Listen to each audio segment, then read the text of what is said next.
browser. But after you do that, then you receive a second email with a link to the actual form. So the form, and I don't mean to jump ahead of you, Sally, sorry, I'm sure we'll get to this, but the form that will come, it'll say, follow this link to complete the form. And it actually has a scale on it this year.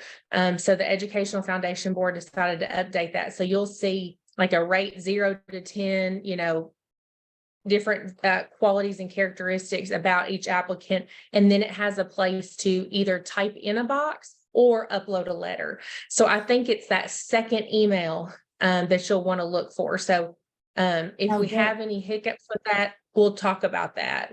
Is it going to be 3 different emails then basically, or does it all occur in that same time? I mean, each recommender will receive 2 emails.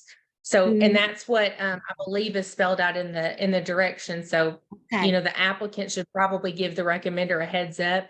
Now, there's some other emails you may receive. So once you fill out, like as the recommender, once you fill out that recommendation letter, then it's going to send you a copy of your responses. So you will receive another email, but that's just a confirmation. But as far as what you will receive from JotForm system, which will actually be identified as Phi Upsilon Omicron to try to bypass spam filters, hopefully, it'll be two emails. So this is, can you all see the JotForm example here? So this is the first email you will get when the student has identified you as the recommender. And hopefully they've asked you this in advance prior to putting your name in their application. So it's going to come to you via email. So Melissa just sent this to me. And so you then, as the recommender, you can either say, wait, I don't know anything about this. I do not recommend this applicant. Maybe you're not familiar with it. Maybe you think it's spam. So you would click, I do not recommend this applicant. Or they've talked to you in advance and you get this. See, this is their information as a sample. And then you would say, oh, yes, I remember them asking me to recommend them. So I recommend the applicant. And then let me show you the next one that you will get. Sharing is not always the easiest thing. Yeah, and Sally, what's different this year is once you hit I recommend, right, JotForm takes you to a browser screen, and then it has a place for you to have enter a box for extra comments. That's something that's just part of their software update. And you hit submit from that screen. I think that's probably what Susan might be referring to. But yeah, and then to your point, there'll be a second email. Okay, well, so it this really wasn't me, so I need to go through it with them, but it was another person that thought that they just thought they filled in that box and did not write a letter and upload it. So I'm not ready to write their letters yet, so I hate to jump in here and start this. That's all right. I've got my letters written and what have you, so yeah. So in essence, you're going to... They're great question. Yeah, as a recommender, you will get 2 emails from JotForm that will say JotForm, but it's from national.phiu.org. Is that correct, Melissa? Yes. Yes, it'll actually say Phi Upsilon Omicron as the sender, but I can't assure that it won't go to spam because JotForm, is actually sending it. Okay, and that's a good idea. Those of you who are advisors, maybe just check your junk mail. If you know that you're supposed to be getting something from Phi Upsilon Omicron, and because the students ask you to be a recommender, and just check, to make sure that you are, aware of what should be coming, and then ask the student, make sure that when they have submitted their application, that you know what to look for. Okay, so let's go back to the application. Any questions before we move on to that next stage of the application? I have to go back to where I was. I think I'll go There here. are a lot of good questions over here on the chat, so we might Good. want to. Okay, so I'm going to walk through the scholarship application. And the reason I'm going to do the scholarship application is because the applications are all the same. And so the scholarship one seems to be the one that we get the most applications for. And I will just kind of take you through. I will let you know that our scholarships, especially for you students, they range between $750 and $7,150. Those are individual scholarships. I also want you to know, students, that you can apply for all the scholarships with one application if you happen to meet all of those criteria.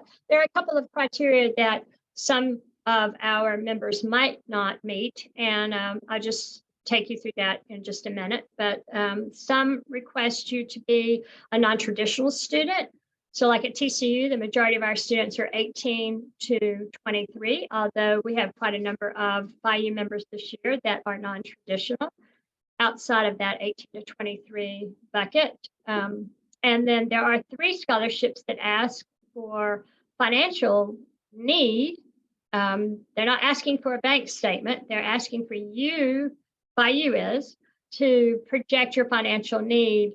And those scholarships are up to $7,150. And if you don't provide that information, and again, it's your indicating what your financial needs are, then unfortunately the scholarships cannot be awarded, because that's the criteria that the scholarship and the donor has established for awarding it. Couple of things, you can save this, which is nice. This application can be saved, resumed later. Again, if you're not ready to finish it all, you can start and then move on. I actually did this myself, putting my name in everything, but I didn't submit it because I didn't want to mess up the application portal. But if you have things saved on your computer, you'll find that it just auto fills, like my name actually auto fills. There's my name right there, and which is a little scary, I think. But anyway, I can autofill this whole thing with my name, my address, and I know many of our students have all of this information saved in Google. They may just fill this all in. And most of the time, current address refers to your address at school. A permanent address refers to potentially where you live when you're not at school. Sometimes they're one and the same, so don't stress out if you go, well, what's what? Well, it's where you live.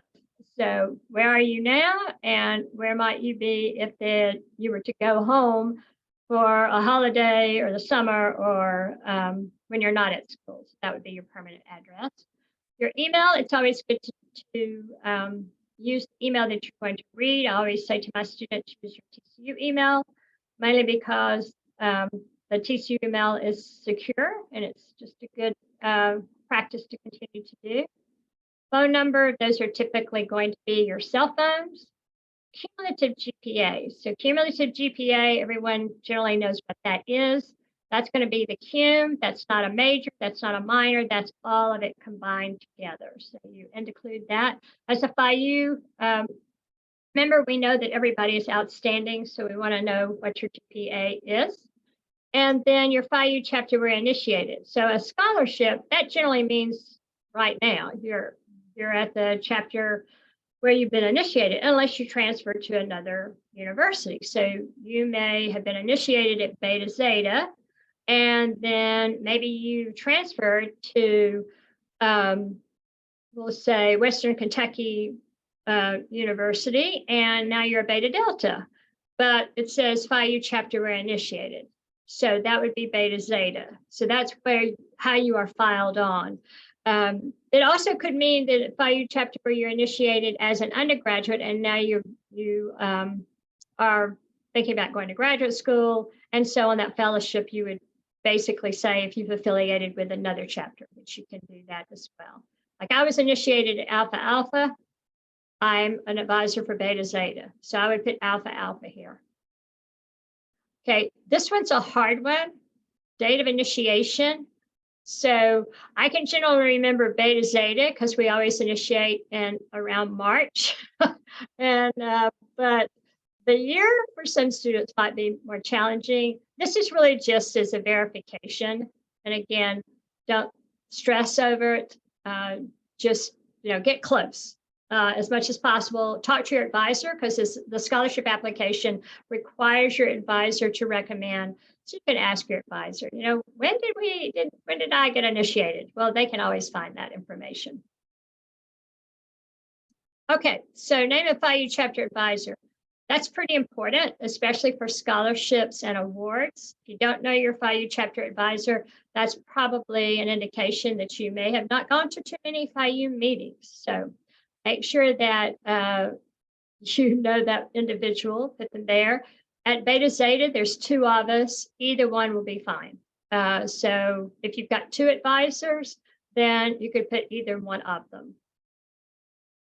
This would be where you are in school, again, college and university. The overall family and consumer sciences or related unit name, this always is a challenge for my students because our members come from 2 different colleges, 4 different departments. So I always say, well, if you're in nutrition, you're going to be in nutritional sciences. If you're in fashion, you're going to be in fashion merchandising. If you're in interior design, you're in the Department of Design. And so I list that out for them so that they know that information because we're not under one unit. We are under multiple units. And again, it's to have that information identifying where you are, where your major is located at your university. Hopefully that makes sense to the students and the advisors. So advisor address, generally school address is fine. The advisor does not have to give out their personal address. They do not want to. This is their academic address, whether it's a PO box or the building. Many times there's multiple ways to identify that information. Advisor email, that's easy. Advisor phone, generally it's the school phone, unless the advisor prefers their cell phone to be put here. I usually say use my cell phone, mainly because you can get in touch with me at any time, not necessarily just when I'm at work. Okay, so that's kind of the nitty-gritty about the advisor, where you are positioned at your university, and then information about the advisor. Anyone have any questions about that before we move on? Any in the chat?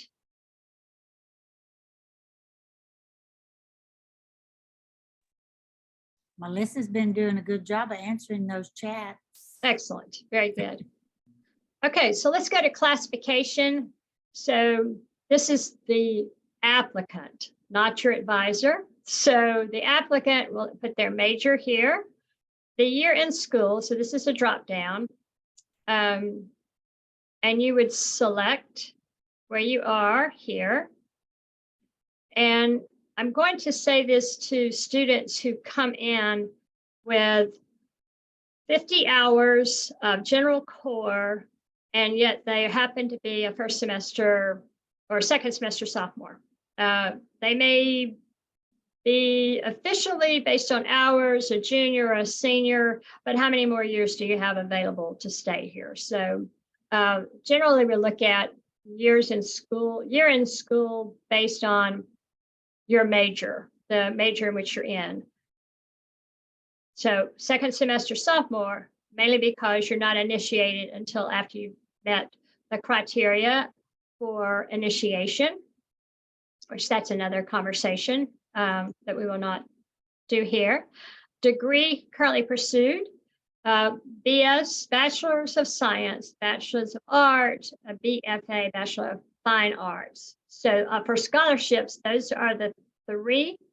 Fellowships would be different, but I can't think of any others besides BS, BA, or BFA. Anybody else? And then, of course, expected graduation date. Sophomores should know, juniors definitely know, seniors obviously it's coming up close soon. So expected graduation date.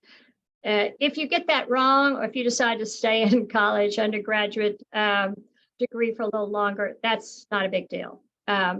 Generally, you want to know that mainly because if you're, say, applying for a scholarship now, March 1, and you know you're going to graduate in December of 23, then that means you're not here for the whole academic year, 23-24.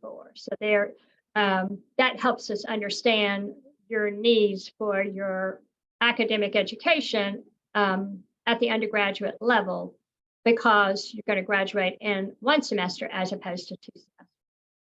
Hopefully that makes sense.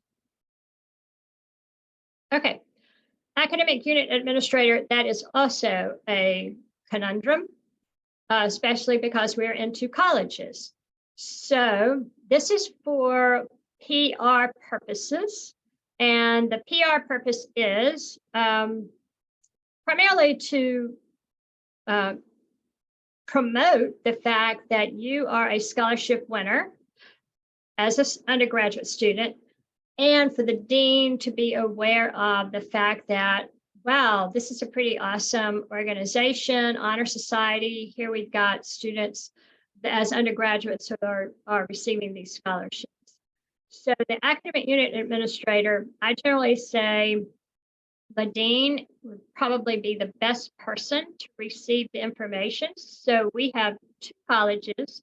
So for my nutrition and child development, they're going to be using the dean, the unit administrator for the natural sciences, and then for fashion merchandising and interior design, then that's going to be College of Fine Arts. So that would be the dean. So there's 2 different deans. And do students know that? Absolutely not, usually not. So advisors, you actually have to just kind of find that information, put the information that they need to put in here, put it on an email, send it out to all of your Phi U members so they can fill this in. Does that make sense? It just saves a lot of headaches for the students that are trying to fill this out, and they're going, what does this mean? I have no clue who a unit administrator is. So I always say the dean right here, mainly because this is where National Phi U will promote you. And what's exciting is when our deans receive it, they put it in the newsletter, they put it in the annual report, they talk about how outstanding our students are. So if they didn't receive that, they would not know that information. They even send personal letters to the students that say, congratulations on your national scholarship or national award, or we've had fellowships, but they'd have been at other universities. But it is just a way to elevate the stature of Phi Upsilon Omicron and our members on your college campus. Okay, so that's why an advisor is really necessary to find this information and give this to the students. Because, I mean, email, phone, I don't think any of our students know that information. Sally, I want to Yes. ask, I had another professor today that one of those same students that have already submitted, she didn't receive anything asking her to write a letter of recommendation, but she just received acknowledgement that this person had submitted an application. So do you think he or she is not, if you have it sent to the dean, they're not just going to receive an email saying Jane Doe has submitted an application, are they? No. The dean, this part right here is used for acknowledgement that they received it. Like when they receive the scholarship. Right. So Miss, I see you unmuted. Why would that, she's just the program coordinator for that student's program. So why would she have received an email saying that student? Was she a recommender? She was not, because she said Okay. I was not a recommender. I was a recommender for the girl, which I've not done, and the one that we're having trouble with was the other Okay. recommender. And then she said, I just Um, received an email saying that she had applied. okay. And it was a fellowship application? It was a fellowship. Okay. Those might, just like a copy of the scholarship applications go to the advisor. The fellowship applications may, I need to double check, Susan, but they may go to the unit administrator for confirmation, because in the event they are awarded, that's who receives the check. But I'll double check that. But Well, you know to what? Sally's point, what she's saying in terms of the highest unit administrator, when I send an email notification to the recipient, I copy the dean or, whoever they've indicated there to share that. So I'll double check, but that may be I'm the just case. It was a thinking fellowship. she may have said, she may have put her down as her advisor because she's the program. Okay. She also advises them. Okay. I bet she put her down where it said advisor instead of. Yeah, Yeah, connect with me yeah. and I'll look it up specifically and I'll see why check she it. got that, Okay, just to I'm make sure I've got it sorry. I right just on want my to end. make sure No, those are to good see if questions. that No, dean that's great. supposed to be receiving that. Okay, thank you. Good question. Okay, so we've got highest unit administrator, and then now this is back about the applicant. So this is you. You will list, where you are now. That's your institution, the university or college. Hours completed. You can always look at your degree plan, and you'd be able to figure that out pretty easily. Dates attended, and then of course degree pursued. Then if you transferred to the current university, then you would put that other institution where you attended. Sometimes you may have gone to a junior college and then transferred to, we'll say, Oklahoma State University, and decided you want to come back to Texas Christian University. And so you might have 3 on there, but that may or may not be the case. But for an undergraduate student, if that is, then you have the places where you're going to put this right here. I generally tell students that if you just took a class online from Texas Tech, you do not have to put Texas Tech here, because that was just a summer online course. And a lot of our students do take online courses in the summer from Texas Tech, because they have a huge online program. But would that be the case, Melissa? I don't think for 1 hour you would put that here. It's really if you're transferring. Yeah, I mean, I don't think if you think it's going to have real bearing on your, academic history, then not necessary. Because it all comes in as a transfer course here at TCU. And generally it's only 3 hours. Okay, so students, this is where you can literally, talk a little bit about yourself, or a lot about yourself. Talk about your honors, your recognitions received while at university or college. You can include everything from on campus to off campus. So it gives you some suggestions of all the different things that you can include. And then professional service. Again, professional service is going to include a variety of different things related to your degree, your undergraduate degree. So if you happen to be in nutritional sciences or dietetics, then besides being a member of Phi U, then you also might be a member of, the Dietetics Association. You might be a member of the Texas Dietetics Student Association. You might be a member of, I believe there's a sustainability group for food conservation. So there's a variety of different organizations. If you're on your campus, so there's some that have been listed here. AAFCS, the student organization, FCCLA, IDA for interior design students, because we have a student organization. So any of those professional organizations related to your particular major area of focus, and then any other university or community organizations. So you can list these, describe these, and of course, make sure that you're describing your responsibilities in those groups, whether you're an officer, committee chair, anything that shows you've taken on responsibility. So it provides you with a way to add to this. So it's not limited just this little space, but you have more space as you begin typing. And then right here is a very important. So your professional goals, that is, what do you hope to do with your degree? That is your undergraduate degree, because remember, this is your scholarship. What are those professional goals? And how can the goals contribute to the FCS area and the discipline? So family and consumer sciences is kind of the umbrella over all of our majors. And so if you're a fashion merchandising major, what are your professional goals? Is it to graduate and to pursue a career in the merchandise buying, or if you're going into product development? If you happen to think that you might want to go into personal styling, then take those goals and indicate how that you believe those goals contribute to FCS. You do have a limit here, 500 words or less, so we don't need a novel, but concise. So you can list your goals and then write a reflection about those goals and how they contribute. If you happen to be a junior and you're pursuing your internship, you can talk about that professional goal and what you hope to do during your internship will contribute to FCS.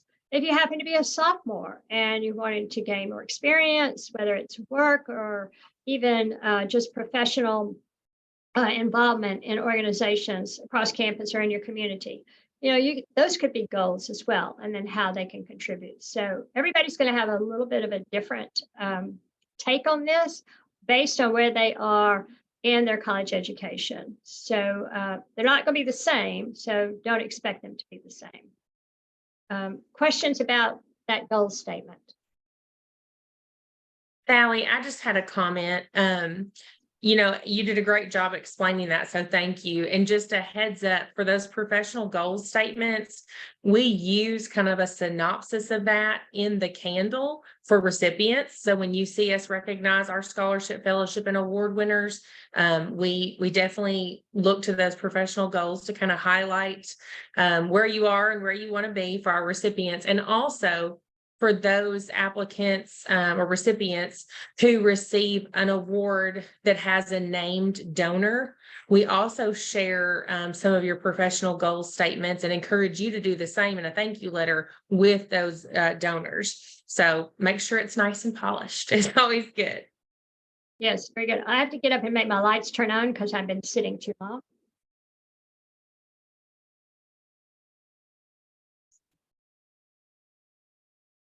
Sorry about that. These are automatic lights that want to conserve electricity and energy. All right, so here we go to our references. And those of you, because I know several of you have applied previously, as opposed to 3 references, it's now just 2. But for the scholarship, there is a requirement that it must be the Phi U chapter advisor. And this little notation, please confirm references are willing to provide a recommendation prior to your submitting the application. Because remember, once you submit, then this individual, because you have got their email here, is going to get a notification in their inbox. And if they don't know what it is for, they'll say, I do not recommend, because they have no clue what it is for. So professionally speaking, it's better to ask first and then fill out the application. Don't assume that someone is willing to write a recommendation until you ask them. Most faculty and of course advisors, they're always willing to help, but it's better to just make sure that, number one, they have the time. So give them plenty of time. This is January the 25th. Don't wait till February the 28th and say, I need it tomorrow. Well, that's not a good idea.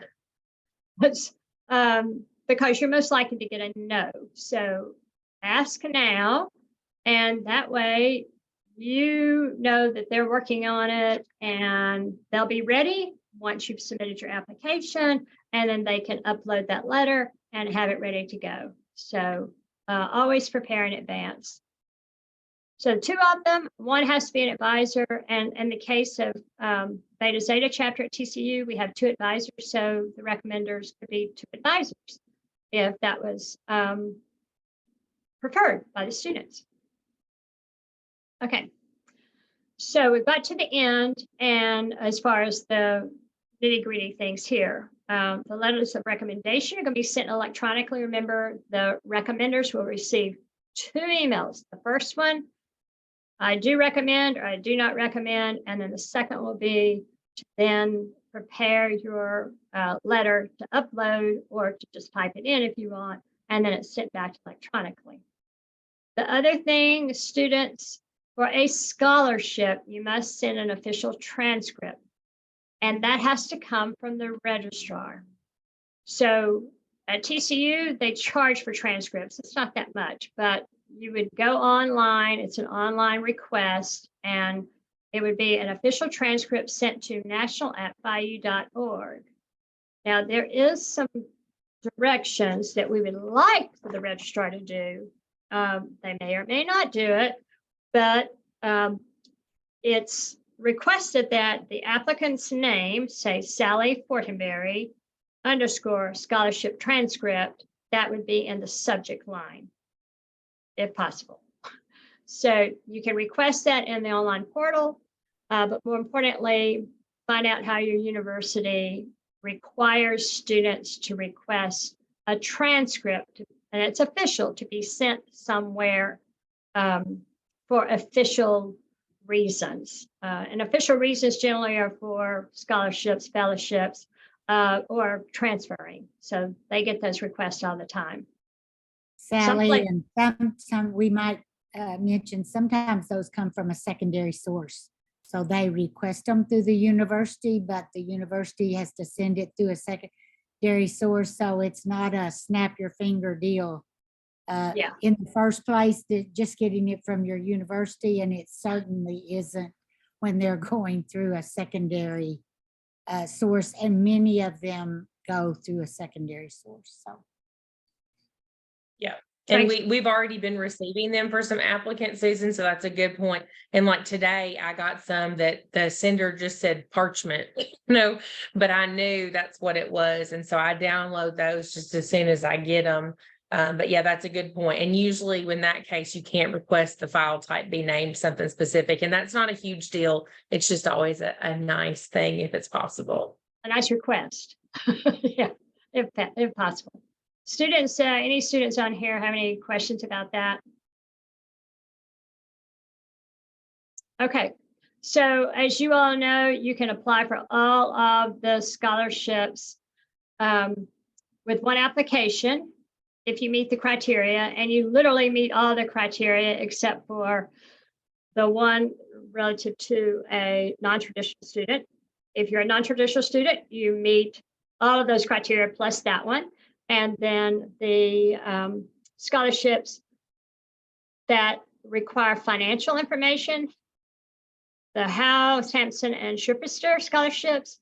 So they basically require financial information, and that's really just asking you to fill out the form. It's not asking you to have a FAFSA on file. It's not asking you to provide your bank statement. It's just asking you, what are your financial needs? That's all.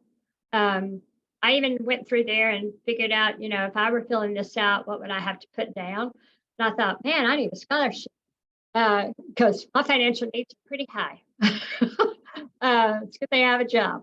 But anyway, so this is what you would do, is that as a student, you would check, if you're going to do this, you're going to check the Phyllis Howe, you're going to check the Margaret Jerome Sampson, you're going to check the Lennon P. Schuster. As long as you understand that you must provide financials. And then you're going to note it says preference. That does not say it's required.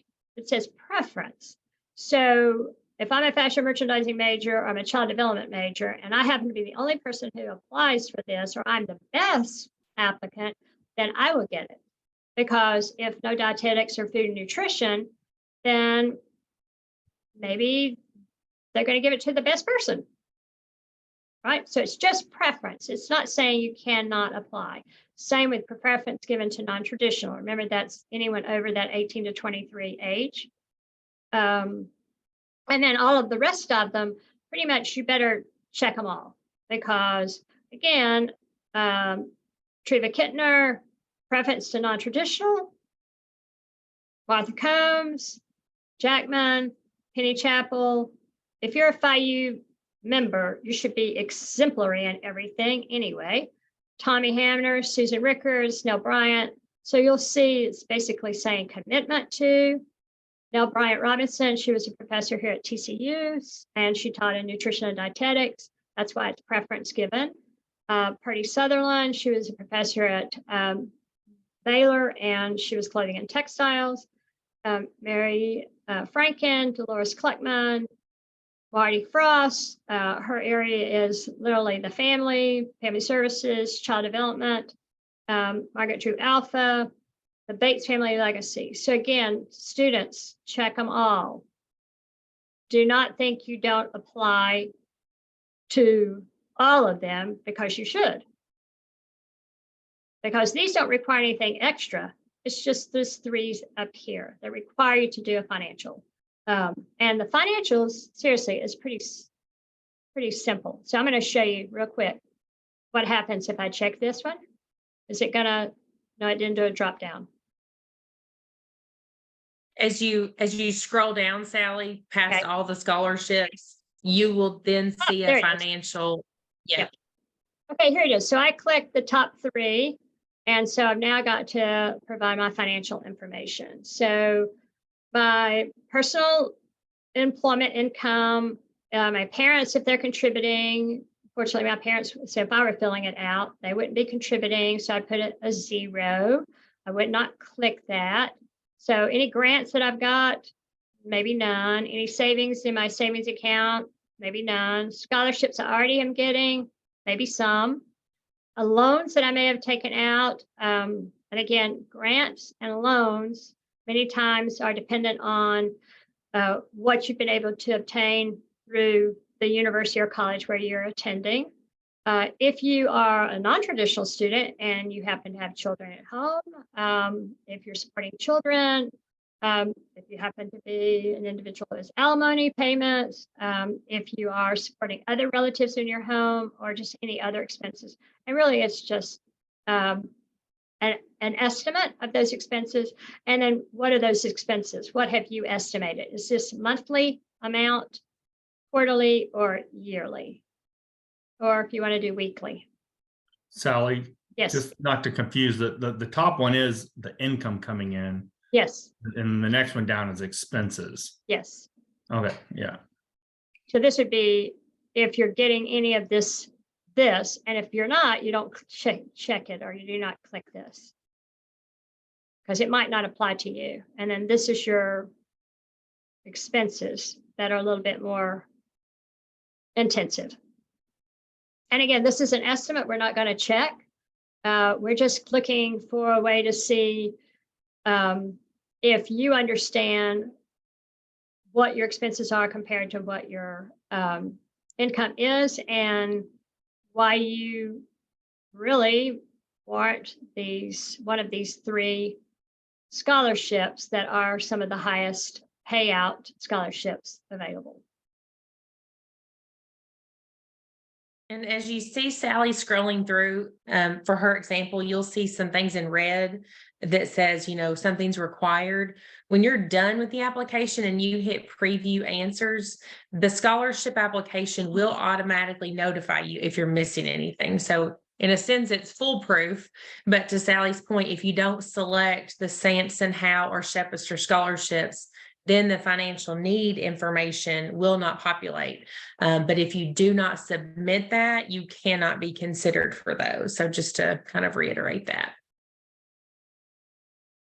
And then just an explanation, if you put other expenses, maybe travel to the national championship bowl game.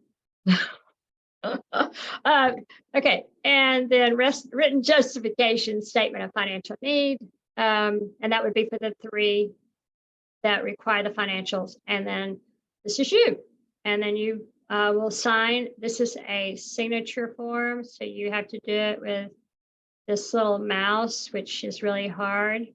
So a lot of students will just go, there you go. Sally, can I add, can you scroll back up a little bit Yes, sir. for that written justification? Uh-huh. That's the spot to also include any extenuating circumstances that might apply to your finances that you don't see in that financial, portion that you fill out your income and expenses. So just consider that. So, and that could be multiple people going to school out of the same household that really drives your expenses, or a recent medical thing that's beyond just your normal medical expenses. So expound on it there if it really creates a need, and help justify it. Excellent point. And then this really is just rules governing our undergraduate scholarships. You do have to click the I agree that you understand, you've read and understand. The scholarship application directions, which is what I showed you all first. It's the general directions.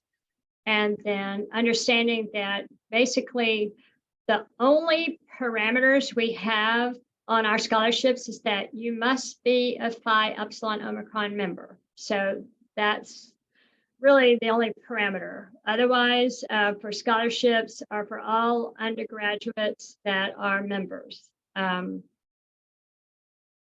then we want to make sure that you save your application. You can save it as a draft, complete it later. Preview your answers. So we can go down here, preview. So save, preview. This should be done before you print. It should also, of course, be done before you submit. So you will save, then preview. And then if you like it, you'll print. And then you will submit. It's kind of in that order. And it will be confirmed with a green check mark, and you'll receive an email notification. That green check mark is really critical because sometimes you may have tried to submit, but you left something out and you're going, wait, I didn't get a green check mark. It's because they really wanted you to go back into the application and fill in something that you left out and you just forgot to do that. And then there is this, I guess you would say, security check to make sure that you are not a robot or a chat GPT trying to fill out this application for the Phi U member. And so that says vote. Enter the message as it's shown. So you would type that in here. And that's really just a security message, which is new this year. All right, any questions about the scholarship application?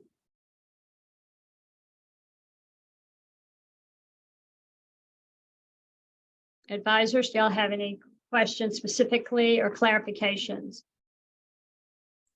I just might add, having been the chairman of the scholarship selection committee for the last 3 years, I would really encourage you to apply, encourage you to apply. I know appears to be a lot of work, but it's probably the most rewarding thing one of the most rewarding things I've ever done, is to give out that much money to students. But you know what?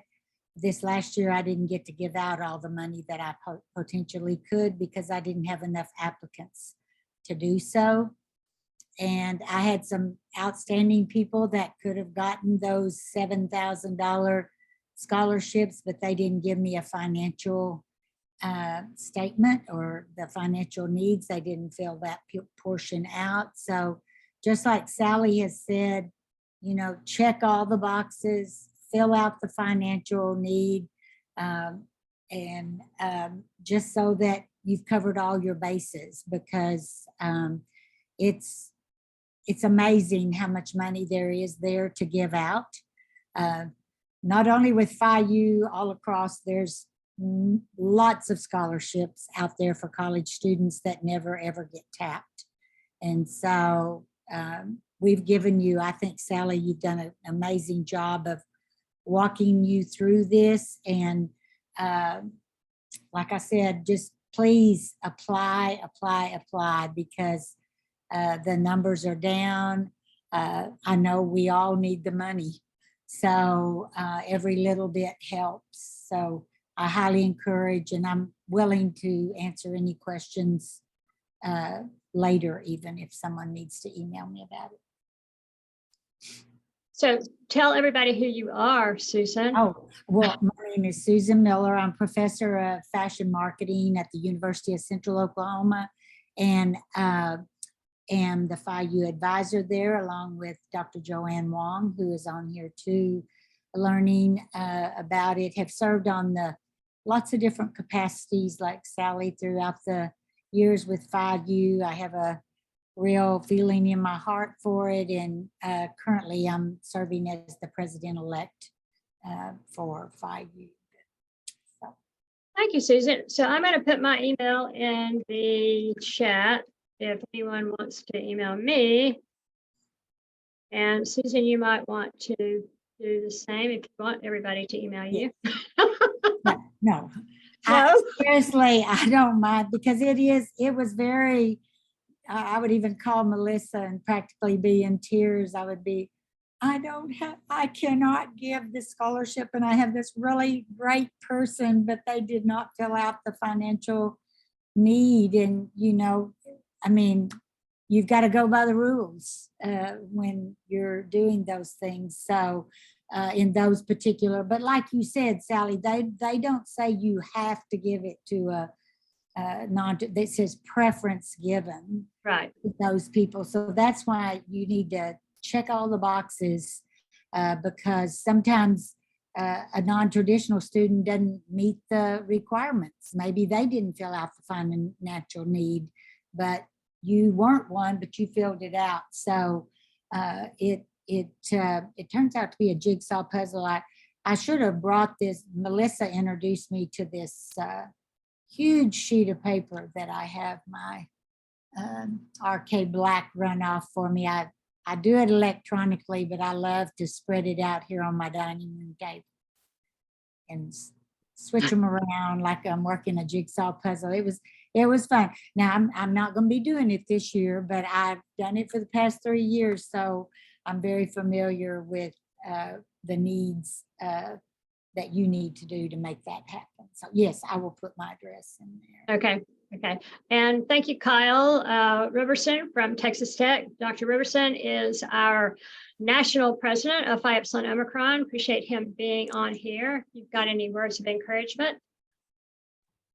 I just appreciate everybody getting on here. And again, I would love to make the announcement that we gave out every dime that we're eligible to meet our goals for awarding this money. I know we got tons of great students out there, and I know that everybody can use a little bit of extra cash to help out with our higher ed needs. And so please get those applications turned in. And I just echo everything that Sally and Susan said, and just happy to help out any way we can. Excellent. Thank you all. And I think with that, we're 9 minutes past 7:39. So if you have any questions, you can email me or Susan, and we'll be happy to answer those questions if we can. If not, we'll turn it over to Melissa. Thank you all. Have a good evening. Thanks, everyone. Bye. Bye-bye.